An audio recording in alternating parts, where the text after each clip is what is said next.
In this episode, I'm facing a giant problem. It's the worst human-animal conflict I've ever seen.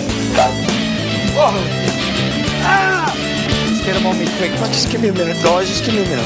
That is one hell of a rescue. Yes!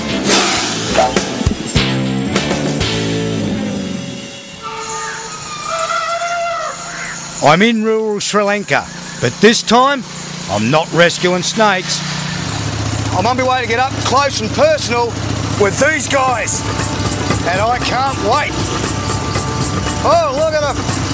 Check it out. They're everywhere. In this country, elephants and humans have a complex relationship. On the one hand, they are revered. Buddhists and Hindus even consider them divine. On the other, for centuries, they've been put to work like slaves. Population has exploded. Out and around the remote areas, villagers are in a desperate fight with wild elephants. They're competing for food and land, and that's had some frightening consequences. Elephants kill dozens of people every year. In return, hundreds of these magnificent mega beasts are harassed and shot. Morning, Sandeep. How are you? Hi, Bruce. How are you? I'm well, thanks, mate. Out here, Chandeep Korea is running a program to try and save lives on both sides of this horrible situation. Chandeep, what's the human-elephant conflict at the moment? What's happening? We lose about 150 to 200 elephants a year, and about 60 to 80 humans are killed throughout the country. And this is not just the last year, but the last 10-15 years. It's pretty much remained constant. Overnight, there's been an elephant attack. A herd has come through a village looking for food. Okay, so here we go. This is the start of it. All right. Oh, wow. Can you see the footprint over there? That's a big footprint. If you look to the east, you can see that it's come from the jungle. They really clear away, don't they? Yeah, so we'd get the GPS location. Chandeep is building a database on the elephants' movements. If he can work out their patterns, he can help save lives. The elephants are long gone, but their trail of destruction has been devastating. Wow. It's just flattened it. Gee whiz. It's just knocked out the whole front wall of this house. Wow. So the elephant picked this... And the TV on the TV. And this is look at that. And that's not wood, this is iron. This is a tin cabinet. Wow. The rice was inside this room. In this room, was it? So that's probably why there's damage to two sides of the house, because it was trying to get in there. Trying to get in through here and then couldn't, and then came through here and smashed it. Yeah. One of their very few possessions of worth is these suitcases with stuff in it, and the elephant's just flattened it. As you can see, it's just taken it right out, the whole lot over here, and obviously it's stepped through there. I mean, this is really conflict at its worst. At its worst. So this last break-in was 2 months after they had rebuilt it after the last. Yeah. So you're saying every time they've rebuilt it, but every time it's a waste again? Yeah. Because it's got broken. It's unbelievable. Unbelievable. Around here, most people have built tree houses. They sit in them all night, watching out for elephants. If they come, they throw firecrackers, hoping to scare them off. This is one of the crackers that they use. And the owner of the house was up in the tree house up there, threw one of these. Did worse because it made the elephant scared and it ran into the house. Yeah. Thank you. Thank you. There are no winners in this. Those poor people 3 times. I feel sorry for the people and those poor elephants. Both are just trying to survive with less land and food. There must be a solution. Sri Lanka's population has skyrocketed. Humans and wild elephants are fighting for the same patch of dirt. Poor farmers are losing their livelihoods and their lives when elephants attack their homes, desperate for food. In retaliation, elephants are being shot and killed. This is having a devastating effect on an incredible species, and I found a place that is dealing with the force. I'm heading back into the combat zone with Chandeep. He's a man with a plan. To keep the villagers safe and give the elephants maximum range, his foundation has developed a high voltage solution. I don't really want to touch it, but what's the voltage that comes out of that? It should be around 12,000 volts. Enough to knock me over? Yeah, but it's a very low amperage, so Oh, okay. and it's a DC current, so it won't hurt you at all. It'll you'll never want to touch it again, but that's about it. Goes for a long way, doesn't it? Yeah, this is 8.5 kilometers. Just this line here? Just this fence, yeah. Wow, how many kilometres of fencing is there then? There's over 1,000 in Sri Lanka. Oh, Chandeep, are they elephant prints? Yeah. I'll have a look. They've come close to the fence, but then... You right? Yeah. Oh. This is off, so you Oh, can... that's just as well, eh? Well, it looks like he's come up to the fence Yeah. and it stopped him. Because they go that way. Yeah. Oh, and there's some more over here, look. Mhm. I can see a post down up here. Yeah. This is a constant battle of wits. The villagers have to keep redesigning the fence because the elephants keep figuring out how to get through it. They kicked it. They didn't. They're adding these wires now. This post didn't have this earlier. So the elephant was able to get close enough to be able to kick. But you know, when you have all these live wires coming through, you can't really get close enough. It sort of stops him. Yeah.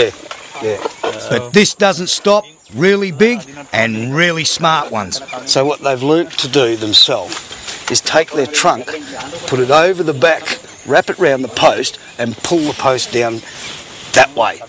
Because this wire's stopping it, kicking the bottom of the post, which knocks it over. What an ingenious animal. Not every village has a fence yet. Out there somewhere, a herd is on the move. Chandeep is desperate to find them before they wreak too much havoc. That one up there? Yeah. Oh, beautiful. Tonight, we're on a stakeout.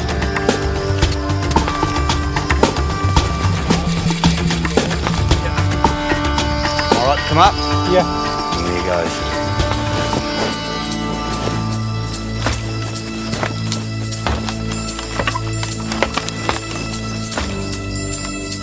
I'm happy to admit I'm feeling the fear, but this is what the local villagers go through all the time. So this is where we'll be for tonight. It's pretty hairy up here. After seeing what the elephant did to a house, I can just imagine what they'll do to a tree. Well, something that big, you'd hear it coming, wouldn't you? They're surprisingly quiet for such large animals. They could be right under us and you wouldn't hear them. So it's usually just breaking up branches or rustling like that. Yep. But they're very, very quiet. So, Chandeep, when these people are up in these tree huts, what do they do if an elephant does approach where they are? If the elephants are very close, they'll throw crackers. If they're far away, they'll run down and try and chase them away. So the people will physically get down and try and chase them. Yeah.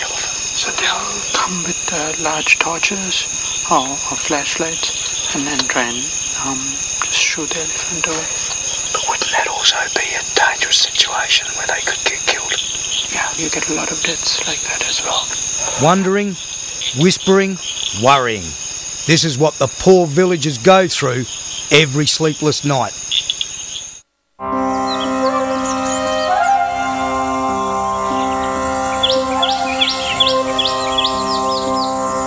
That was a long night with no success, but I'm not giving up. I want to see wild elephants, and Chandeep needs to locate that herd. Finally, it looks like the trail's hotting up. Check this out. This is what the elephants do to get a feed. They'll just rip a whole tree right over. Look at that.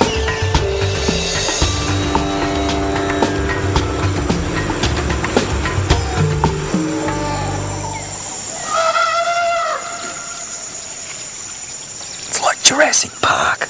You can hear it, but you can't see it.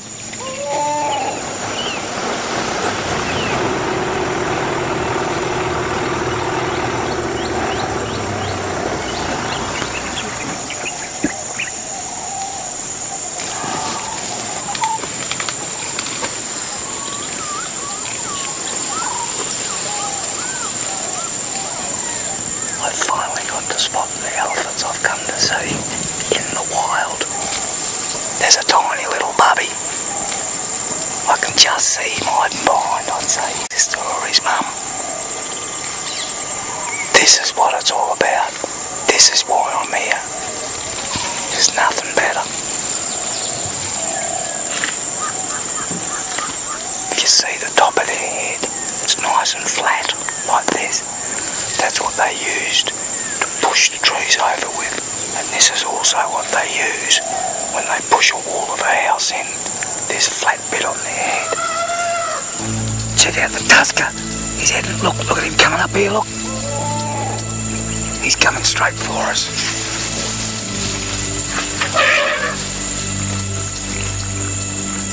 Luckily, the tusker changes course. I just hope he's not heading for a village. And there's more coming. You can hear them trumpeting, you can hear them growling.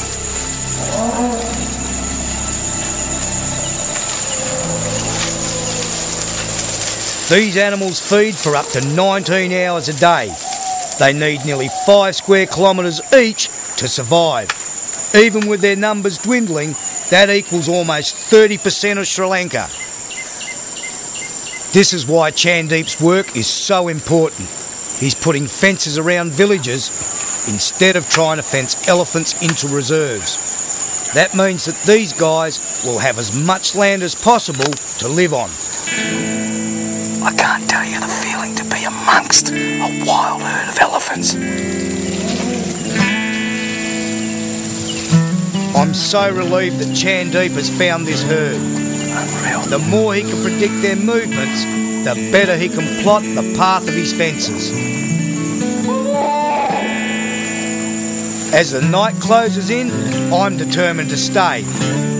This is a once-in-a-lifetime experience. I was getting excited at seeing the first elephant. Then it was 3 or 4. We've just done a brief count. And we were surrounded by 100 elephants, all different herds coming in. And they're still coming in, so I've given up counting.